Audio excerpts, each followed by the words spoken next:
আসসালামু আলাইকুম বন্ধুরা, আজকে আমি কাঁচা আমের আচার দিব। এই আচারটা দেখতে থাকেন, অনেক ভালো লাগবে। আমি কিভাবে এই আচারটা দিই, প্রথমে সবগুলো আমি এভাবে ছুলে নিব।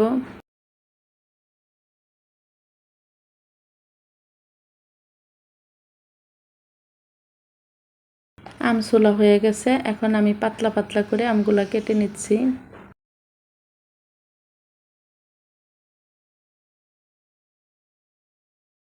এই তো পাতলা করে আম কাটা হয়ে গেছে, এখন আমি এভাবে 3টা পিস করে নিব।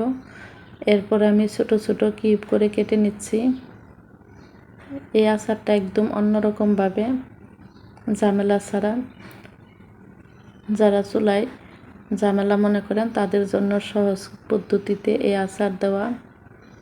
আমি আরেক পিস আপনাদের কেটে দেখাইতেছি। সবগুলো আম আমি একই রকম করে কিউব করে কেটে নিব। এই তো আমার সবগুলো আম কাটা হয়ে গেছে। এখন এই বলের মধ্যে আমি বেশ পরিমাণ লবণ দিয়ে আম মাখিয়ে রাখবো, যাতে আমের ভিতরে যে পানি আছে সেই পানিটা যেন বের হয়ে যায়। দেখতেই পাচ্ছেন অনেকটা লবণ আমি ব্যবহার করছি। 2 ঘন্টার জন্য আমি রেস্টে রেখে দিব। আমি 2 ঘন্টার জন্য রাখতেছি, আপনাদের সময় থাকলে 3-4 ঘন্টাও রাখতে পারেন। এখন আমি আচারের মশলাগুলো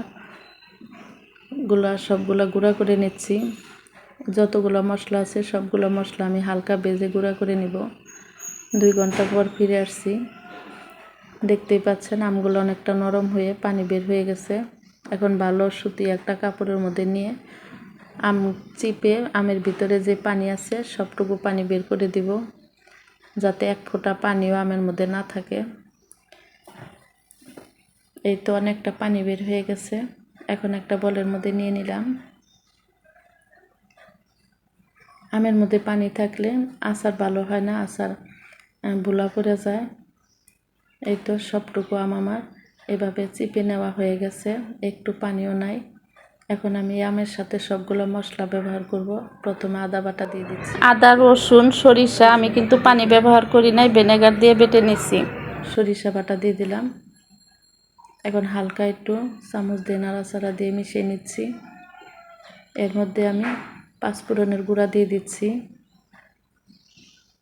মরিচের গুঁড়া দিয়ে দিলাম।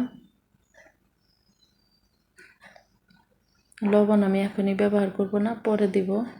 যদি আমার লবণ লাগে তখন আমি ব্যবহার করব। সরিষার তেল দিয়ে ভালো করে নাড়াচাড়া দিয়ে মিশিয়ে নিলাম।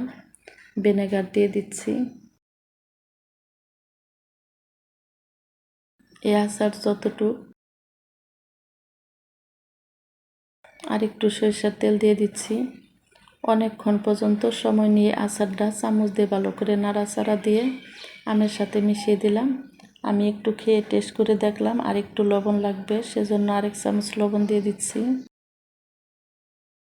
আর একটু পাঁচফোড়নের গুঁড়া দিয়ে দিলাম, মরিচের গুঁড়া দিয়ে দিলাম।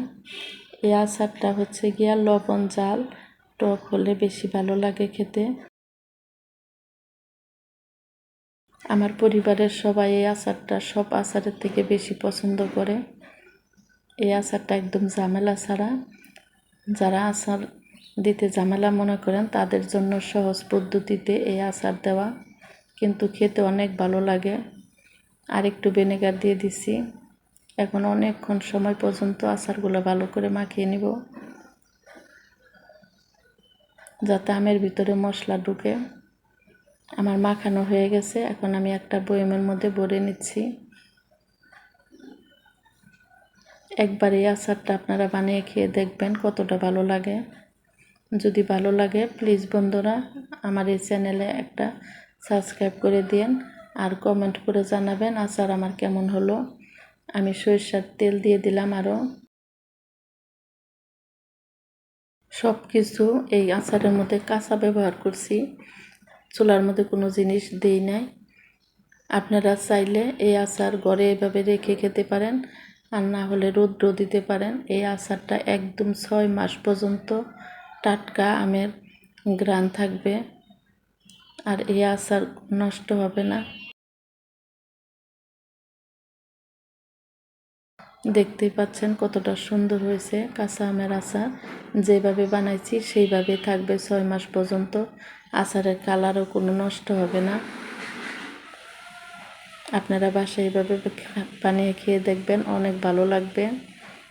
ভালো থাকবেন, সুস্থ থাকবেন। আল্লাহ হাফেজ।